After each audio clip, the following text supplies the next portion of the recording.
ګوره تاسو په دغه یو خبره ځان پوه کې د سړي اوښ کې دا ډېرې زیاتې په مشکله د سترګو نه روځي او چې کله یو سړی په ژړا شي نو په دغه خبره ځان پوه کې چې داسې ژاړي. زړه نه دی، زړه ژاړي، مازغه په ځای نه دی. تاسو کو اسې فکر وکړئ، کیدای شي زه غلط یم، خو فکر وکړئ زمونږ په دا سیمه کې دې کې چې څومره جوړې دي ښځه خاوند دي، دې کې اکثر له 90% داسې کېږي چې خاوند پیله مړ کېږي. ډېر کم داسې دي چې ښځه پیله مړه شي، کنې خاوند همیش له پیله مړ کېږي. د هغې وجه هم دا ده چې خاوند غریب ته د دغه تنبې نه بهر هم مسلې دي او چې کور ته راشي دلته هم مسلې دي او چې بیا کله داسې په کټ شي غربت شي.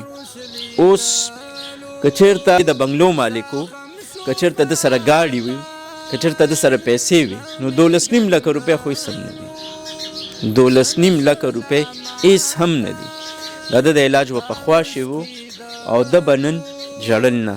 داسې ده ورور که دغه 12.5 لکه روپۍ وي ما سره یې زه به اوس ټیک ټاک وم، اوس مې د خپلو ماشومانو لږ 100-150 روپۍ پیدا کولې، اوس نشته را سره څوک.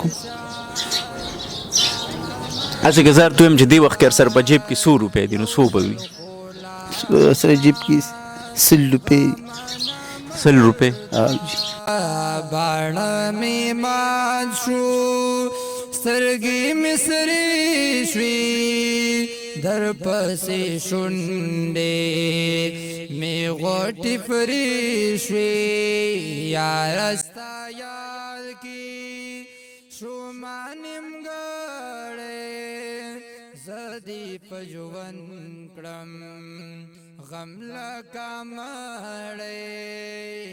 یاره ستا یاد کې شومه نیمګړی، زه دې په ژوند کړم غم لکه مړی.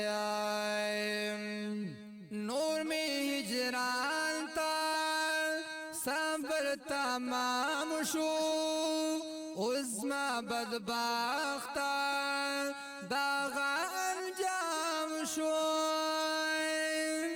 لکه مرغان چې وي چا ویشتلی یم یاره داسې لکه الوتلی.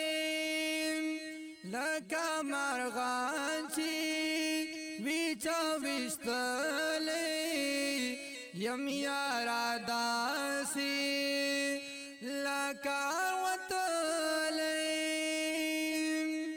وزر می مان شوا پورته به نشم، د مرګ په اوبه اشنا اودشم، د مرګ په خوبه اشنا اودشم. باڼه می مان شو، سترګې مې سرې شوې، در پسې شونډې مې غوټې پرې شوې. یاره ستا یاد کې شومه نیمګړی، زه دې په ژوند کړم غم لکه مړی. یاره ستا یاد کې شومه نیمګړی، زه دې په ژوند کړم غم لکه مړی. ستا یاد کې شومه نیمګړی